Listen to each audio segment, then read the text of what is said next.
Welcome, everyone, to our second meeting of the Mustard Seed series. I'm Caitlin Thompson with HUD's Office of Public Affairs, and we are delighted to have you with us today. To kick off our event today, I'd like to introduce Jennifer Roodhouse, who serves as HUD Senior Advisor for Faith-Based Initiatives. Thank you, Caitlin. Welcome, everyone, to our second virtual meeting of the Mustard Seed series. We are excited to have so many new and returning faces on our screens today.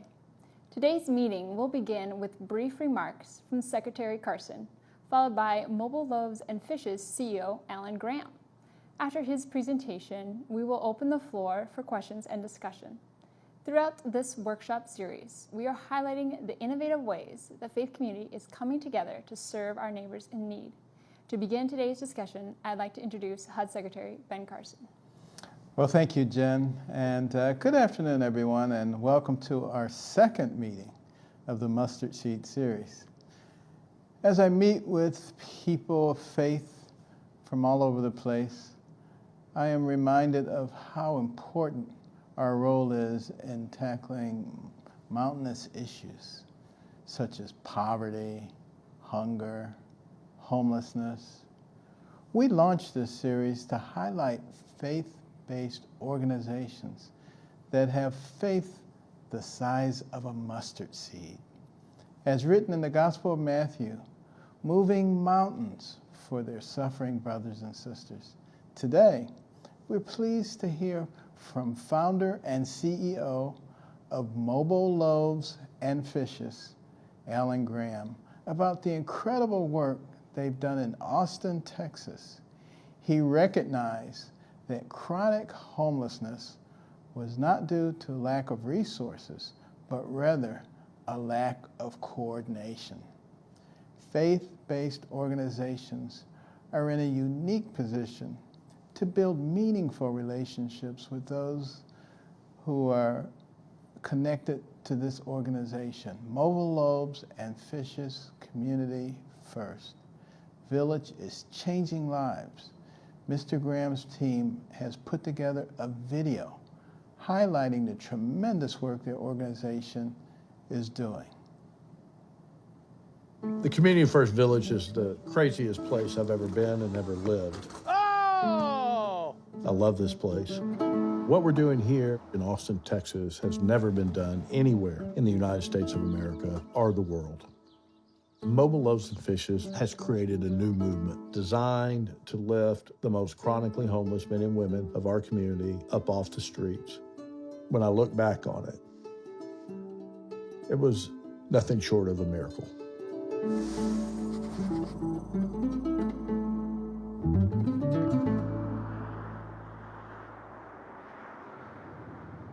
The current system for addressing chronic homelessness in the United States of America is absolutely not working. This is a human issue that requires a human response. Peanut butter and jelly or meat and cheese. Need a blanket, bro? Yeah. Let's grab us some food, man. Yeah. Mobile Loaves and Fishes was started back in 1998 in order to feed the homeless in Austin, Texas. When the truck goes out, those that are serving and those that are being served are on the same side of the serving counter. Oreos, cookie, water. There's no disconnect. And this requires a human-to-human, heart-to-heart relationship. Yeah, I know what it means. It's the simple things. And that singularly was the game changer. Truly, that food truck ministry is what taught us what we needed to know in order to build Community First Village. In 2004, I came up with this idea that we could go out and buy a gently used recreational vehicle, lift somebody up off the streets. And I started fantasizing as the serial entrepreneur that I am, why can't we build an RV park? Community First Village is a 51-acre master-planned community that is designed to lift the chronically homeless up off the streets of Austin. Mobile Loaves and Fishes cares for the people who have experienced long-term homelessness. Many of them 5, 10, 15, even 20 plus years. At that point, they have experienced so much trauma. We believe that the single greatest cause of homelessness, particularly in our country, is a profound, catastrophic loss of family. I was married for 8 years. I got a divorce in 92. I lost my house and my world because I lost custody of my son, full custody. It devastated me, so I medicated myself with drugs. To tell you the truth, I really didn't want to live anymore. But coming to Community First, it's been one of the best things that's ever happened to me. Our role is to really bring them into a community where they are loved and cared about, and where they have an opportunity to begin the process of healing from all of that trauma. At Mobile Loaves and Fishes, our only goal is to inspire communities into a lifestyle of service with the homeless. That's it. The neighbors that live at Community First Village are incredibly gifted human beings. One of the joys of the work that we do is being able to give them the opportunity to put those gifts and talents to work. We create micro-enterprise opportunities for our neighbors to earn a dignified income doing things that they love to do. We have a car care business, an art house, a pottery operation, a blacksmithing shop, a wood shop, and a full-blown organic farming operation. Over the last 2 years, we've paid out more than $1 million to our neighbors. That's putting money back into their pockets to help them to be able to earn a living and enjoy life here. All of us desire to have purpose in our life. Community First Village is transforming the lives of everyone who's a part of this community. This place, it's really empowered me to do great things. I have my own family here, a real family that pulled me up and loved me when I couldn't love myself. This is where I got my life back. Housing will never solve homelessness, but community will.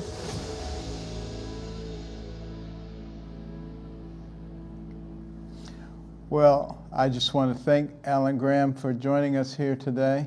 You know, he's a man, as you might have been able to tell from that video, who is an entrepreneur, could be leading a very comfortable life and just enjoying the fruits of his labor, but has decided to give back to others as a wonderful example for Mustard Seed Program.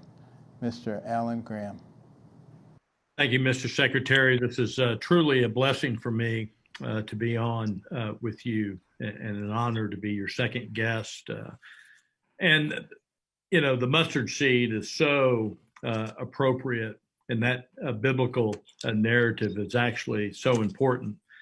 I just want to take you back to 1996, and I was invited to go on a men's retreat, like a Cursillo at my church, that had I known that I was going into an environment where I was going to be holding hands with other men, and God forbid that bromance, hugging it out, I would have never gone. But I ended up in this room with a group of about 70 or 80 men, and right away the hand holding and the hugging began, and I was extraordinarily uncomfortable initially at that environment. And then men would get up and they would begin to share their sinful past, almost to a point of embarrassment for me, where I wanted to really reach out and say to them, you know, these stories of yours might be best to remain in the deepest, darkest recesses of your skeleton closet. But then something really powerful began to happen, and they began to connect that sinfulness to forgiveness, reconciliation, healing, and redemption. And it was one man after another sharing their stories. And by the end of this 30-hour retreat, I was a mess. There was really just a revelation for me, a revealing of the power of the Holy Spirit in my life, and the power of Jesus Christ in my life. And I went home that Sunday evening and began to share that with my wife, who went on a similar journey with women 2 weeks later. and that in upon itself was very powerful, that the two of us got to journey together through this process. And I began to question what I was doing and how I was going to do it. And I just began to ask God, what do you want me to do? And I started doing the small things being, the things that one would do when they were active in their church community. And we were doing all those things. And because my wife and I are pretty aggressive volunteers, people start noticing that, and they start asking you to do several things.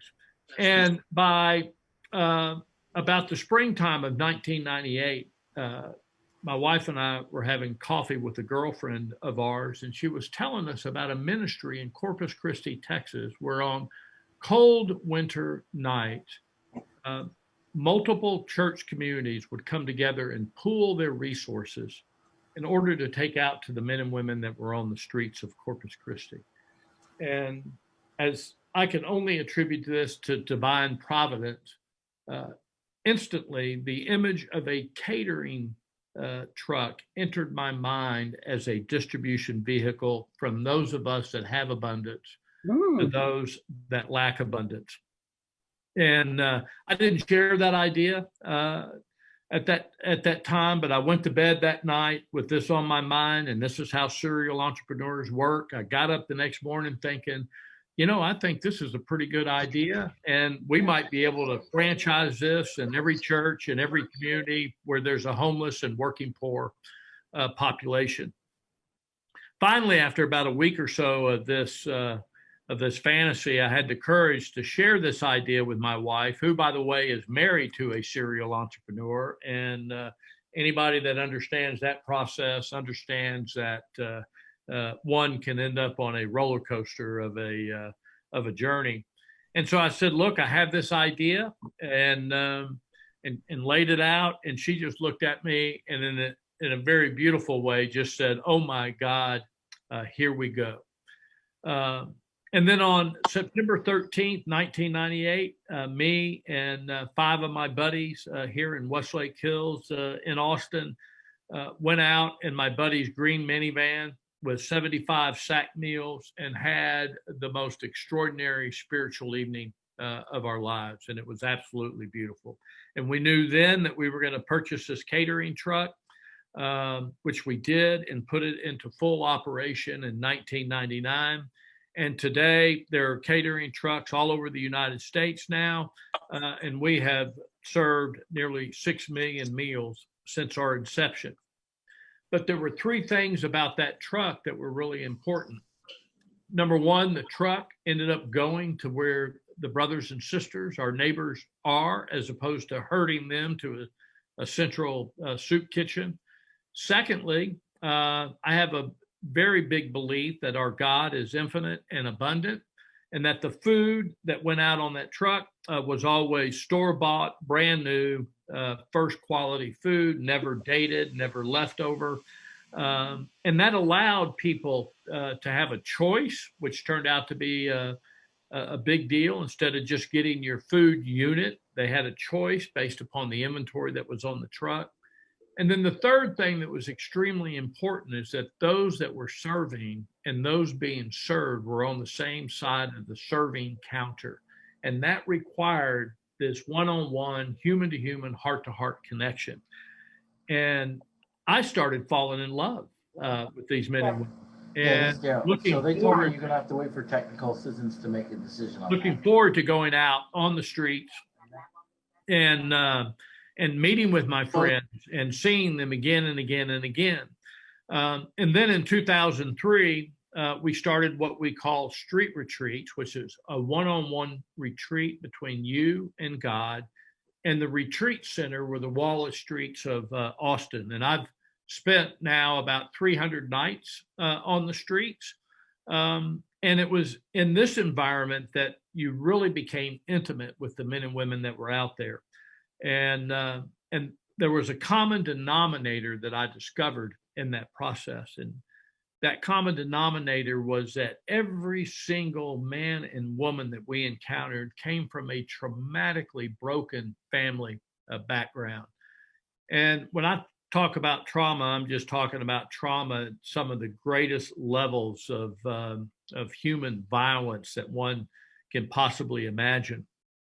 And I realized at that time that within all of us are these two innate human qualities. And one, we each desire to be fully and wholly loved, and we each desire to be fully and wholly known.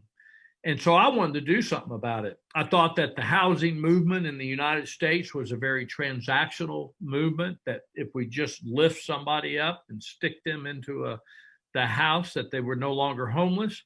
And I realize today that there are people living in beautiful homes and subdivisions that are profoundly homeless inside of these beautiful homes. And so I knew then that what we wanted to do was build a community that valued the human person. And so in 2005, we bought our first gently used recreational vehicle and lifted one person up off the streets into a privately owned RV park here in Austin, Texas.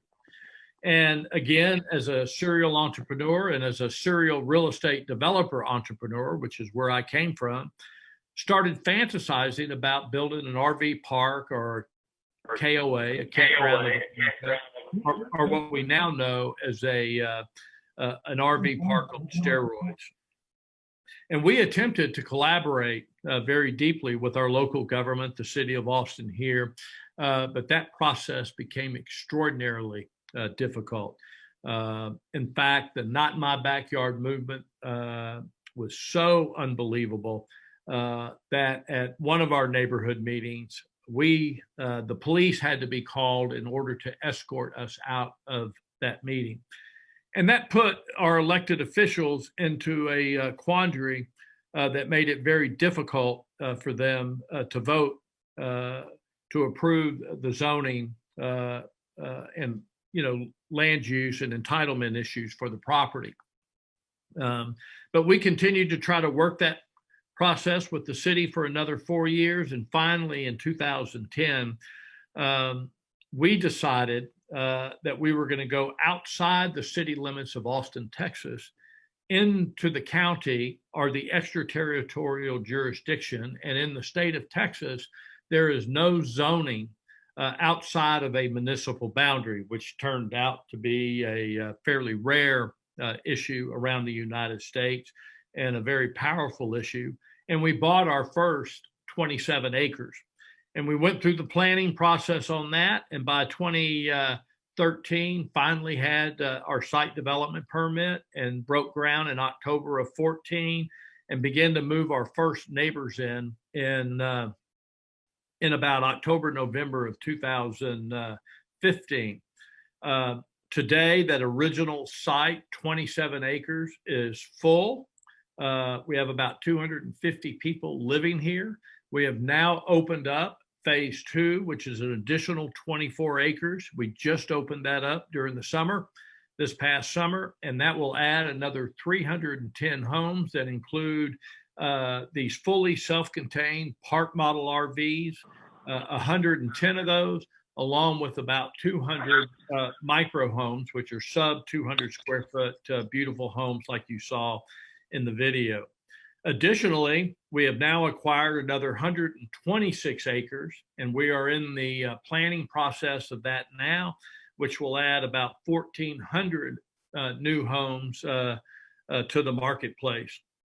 This movement, called Community First, is actually gaining traction around the United States. We've had about 400 people from about 130 or 40 different cities, 31 different states come to Austin, Texas, and spend 3 days here in a symposium to help them understand the process of doing something like this in their community.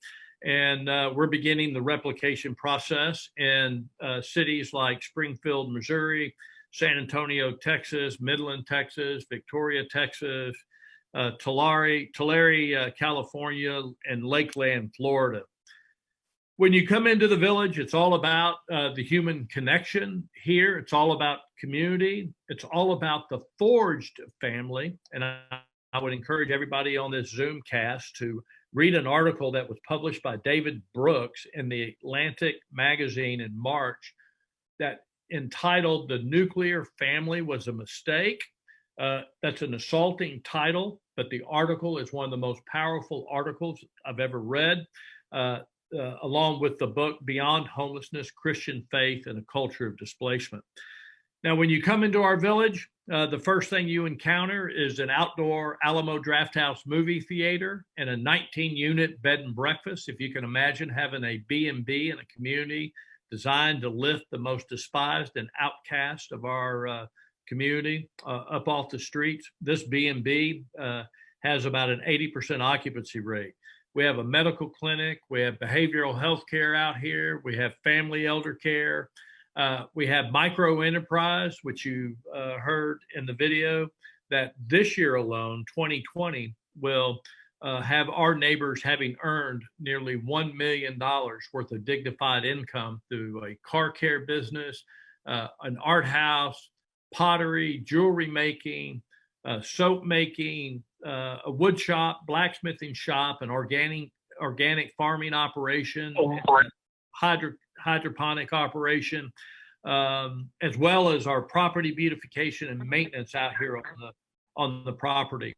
And part of our fundamental belief is the single greatest conduit that connects us, human to human, heart to heart, happens to be food. That's why the food trucks were so extraordinarily popular. And so this village is actually built around a tremendous number of gathering spaces for people to come together and break bread. And I will tell you that I believe that this village has more potlucks per capita than any place else in the world. Anyway, it's an extraordinary blessing. And again, the future is bright, I believe. I really love what the secretary is doing and what he's promoting to invite the faith-based community into this, because I think there's tremendous opportunity within the faith-based community.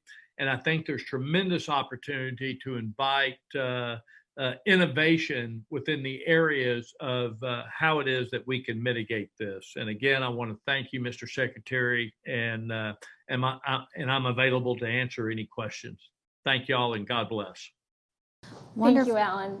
That was very inspirational to hear your story and the great work you are doing. And I just want to kick off the Q&A first with a question to you. What is the most important element in the Community First Village's success? I think it's the fact that our movement is a relational movement and not a transactional movement.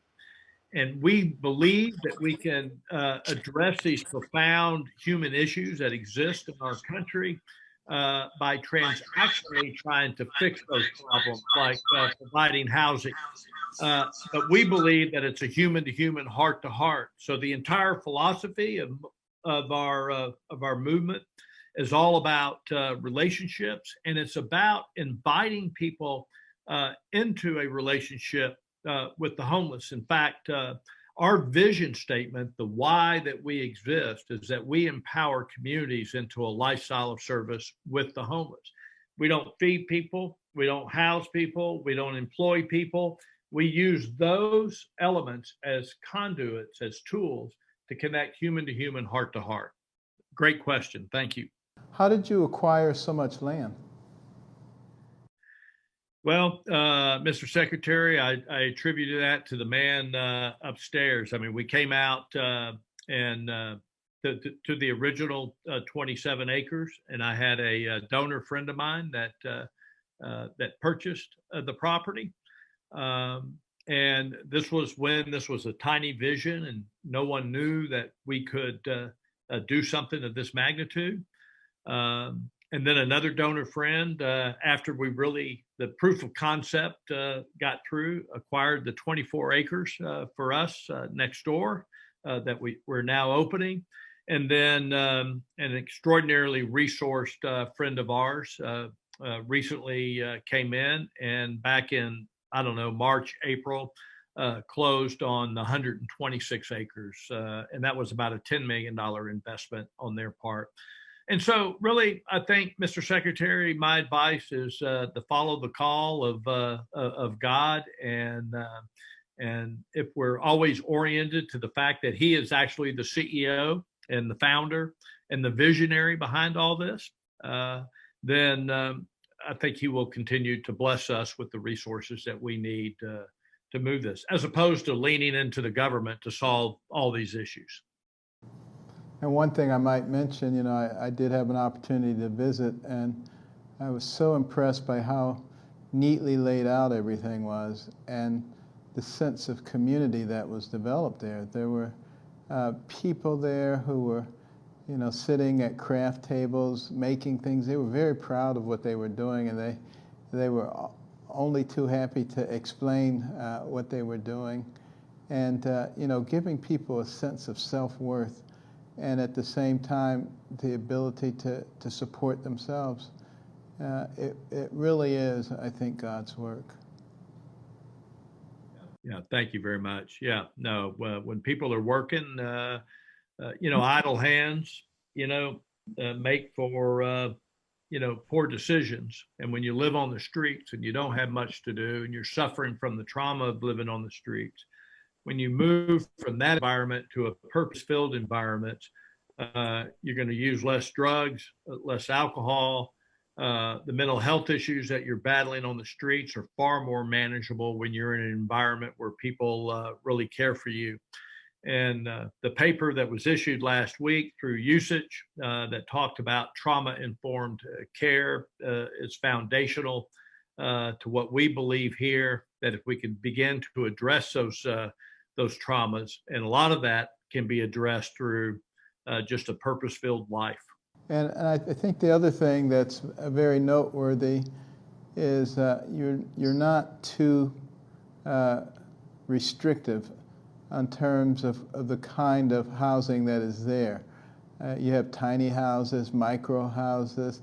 You even have some 3D printable houses. I mean, they're all neatly constructed and situated, but it does provide for a variety of different living styles. Well, when you create an environment like we've created out here, Mr. Secretary, and I can't tell you how many tours of this village we have done for a number of people. It would be in the thousands at this point, I'm sure. One of the common denominators at the end of these tours is people say, I want to live here, or I would live here. It's a place not built for people who live in poverty. It's built as a place for people to live in community. And I think that is foundationally different. And as a result, 20% of our population here are people that are called by the gospel to live in community, people who have never been homeless in their lives, titans of industry, physicians, nurses, school teachers, retired folks, all kinds of folks are living here in community, and they become a witness to the men and women who perhaps didn't come from a stable family background, and they become a witness to helping people move out of that cataclysmic life that they were living in on the streets. And when you talked about the cleanliness and neatness, it's amazing to me because the stereotype of the homeless is that they just live in trash and there's feces and urine everywhere. And it's quite humorous because that's what people expect to see when they come out here. And then I explained to them that, you know, if one has running water, running sewer, and trash collection on a daily basis, our people are just like anybody else anywhere. Most are going to really care and steward the resources well, and that's what we have found about our friends from the streets. Jen, you got some more questions? Well, I think Caitlin's going to give us some instructions about questions from the audience. All right, Jen, you can continue with your next question. Okay. So I guess turning to you, Mr. Secretary, how has your faith and perspective on faith-based organizations informed your work here at HUD? Well, first of all, there are a lot of verses in the Bible that talk about our obligation to the underserved populations, to the poor. He that lendeth unto the Lord, or who giveth to the poor lendeth unto the Lord, and that which he has given will he pay him again. Just as one example from the book of Proverbs. But for me, it's also personal because as a youngster growing up in dire poverty, and actually being without a home for a while, and then spending 6 years sort of as a vagabond, and being so happy when we were finally able to get back to our home due to the incredibly hard work of my mother. But knowing what that felt like, and to have a stable place to live, knowing how good that felt, and how that kind of provided the support to do all the other things that needed to be done to make my life different and successful. And that's what we want to do for everybody, because when you think about the potential that exists in a human being, we were created in the image of God, and God doesn't make junk. So maybe we have a responsibility to make sure that we provide the opportunity for that object to really shine. So that's the reason that I'm here in government today. It wasn't my plan. My plan was to retire and become a very good golfer and learn how to play the piano. But this is probably more, not probably, it is more important to do things for others. And we have all of eternity to enjoy relaxation. That's true. All right, Jen, you can move to your next question, please. So, Alan, what is your screening process and intake process for someone coming to live in the village? Yeah, and so we work exclusively with the chronically homeless, which is an unaccompanied male or female with a disabling condition, having lived on the streets of Austin for at least a year, Travis County, are episodically homeless, adding up to a year over a 3-year period of time. And essentially, this is the HUD's definition of the chronically homeless, modified just a very minor amount for us. We work and partner with local agencies here in town, one in particular who manages our homeless management information system, which is a mandate and a good mandate out of HUD that tracks the homeless population and the multitude of touch points that they have within the system, whether it's healthcare, shelter system, criminal justice, et cetera. And within that system, there is a model called a coordinated assessment model, which attempts to rank people based upon their vulnerability. And they go into that system, and if they meet the chronic homeless definition, then what they have to do is come for a prospective neighbor tour here in the village. And we do those twice a month, at least pre-COVID we did. Now we're reorienting how we're going to do those while the pandemic is still in full swing. And then they make the decision that they want to move into the village. We want them to see this place, and we want them to understand what it's like to live here. And then they fill out an application with us, and we have about 160 people on the waiting list. So it does take some time. It's not an instant deal. And then we try to demographically pull based upon that vulnerability index, because we don't want all high vulnerables. Otherwise, we would be an assisted living place, but we want people that come from a variety of physical and mental health backgrounds so that they can be participatory with us. Once here, there's 3 fundamental rules that they have to live by. Rule number 1, above all other rules, is you must pay rent. We believe that people that have skin in the game steward what they have and what they're called to steward in a way that the free stuff doesn't accomplish. As a result, in 2019, having collected $905,000 worth of rent, we wrote off as non-collectible $2,700. And I will tell you that would be the envy. And right now, as we're dealing with the our country's issues around COVID and what's going to happen to people that haven't been paying their rent, we virtually don't have that problem here in the village. All of our neighbors continue to pay their rent, with the exception for a couple. And so to me, that's kind of a minor little miracle. Rule number 2 is you must obey civil law. We don't make it, we don't enforce it, but you break it, and you're going to have to be held accountable for that. And then we live in a community, just like many of us live in a community, where there's rules like homeowners associations or condominium association rules in terms of neatness of their homes and how they manage their pets, those kinds of things. Pretty simple community rules to live by. Wonderful. Now we have a question from Mr. Brian Koppel, who is from Arise Church in Fenton, Missouri. Go ahead, Brian. Thank you so much for putting this on. First of all, my question is for Alan Graham. I was curious how you got started with the food truck business, and if you had any advice for people trying to follow in the footsteps you guys pioneered there in using that to direct funds into building the community. Yeah, good question. And we,